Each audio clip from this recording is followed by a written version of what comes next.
Do you remember 1992? Maybe not. Maybe you weren't born. My wife was 8. I was 20. We were not married yet, obviously. That'd be weird.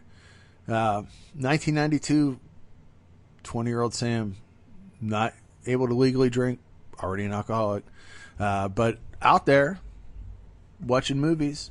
What do we got? We got Cool World.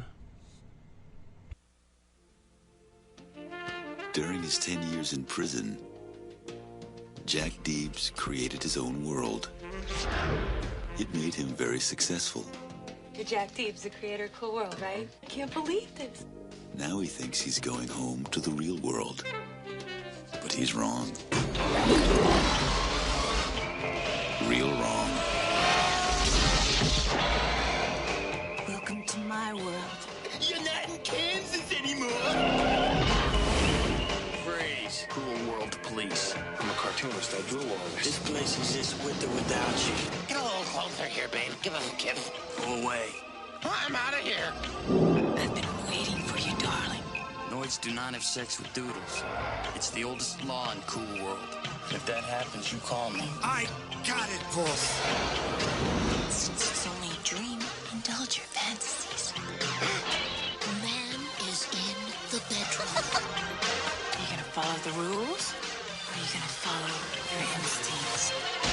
You're about to make an unscheduled trip to the other side. Buster.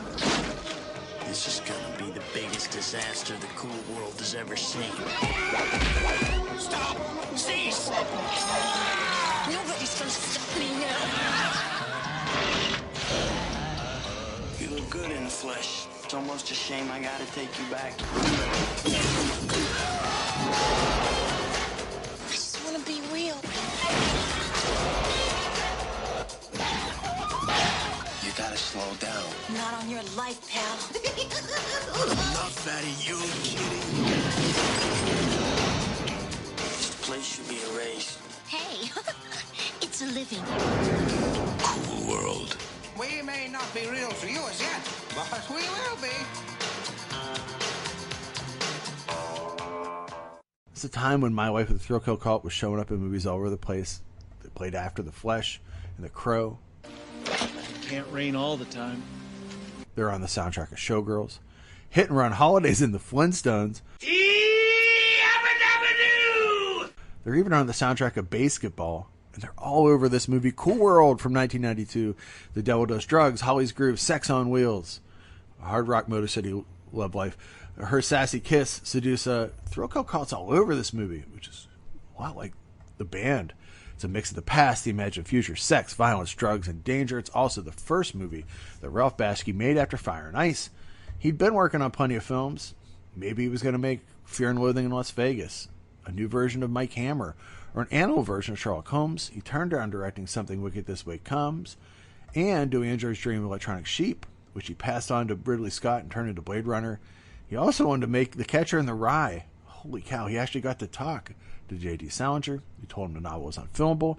This led to a brief retirement, though he did work during that retirement with John Crick Fossey from Ren and Stimpy on the Rolling Stones Harlem Shuffle video and TV's Mighty Mouse The New Adventures, which had a lot of controversy because it looked like Mighty Mouse was doing cocaine in it, before getting excited about Cool World. In the original pitch, a cartoon and human would give birth to a hybrid child who visits the real world to find and kill the father who had abandoned him. Bakshi had longed to make a film that looked like a living, breathing painting that people could physically walk through.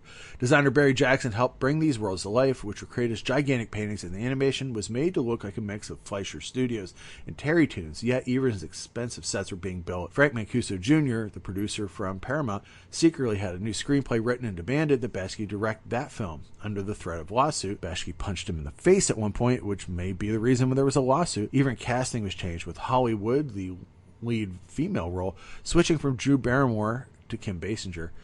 It even went to the point that Basinger rewrote the script because she wanted to show it to sick kids in hospitals. As for Ralph Bakshi, he just told his animators to do whatever they thought was funny. I don't know what kids, I mean, yes, like 10-year-old, if Sam was sick in a hospital, 10-year-old Sam would be like, yes, please, this movie. Anyways, so what ended up on screen? Well, it's Las Vegas in 1945. World War II vet Frank Harris, played by a young Brad Pitt, takes his mother on a motorcycle ride that ends in tragedy when a drunk driver hits him. He then retreats to an alternate dimension called Cool World. Cool, like Cool Whip. Cool World, to deal with the loss. Cut to 92. Jack Deebs is Gabriel Byrne. He might have killed his wife after catching her about his lover, but he's also created a comic called Cool World. In truth, he's really just tapping into that world, kind of like Gardner Fox would claim Earth 2 was in DC lore.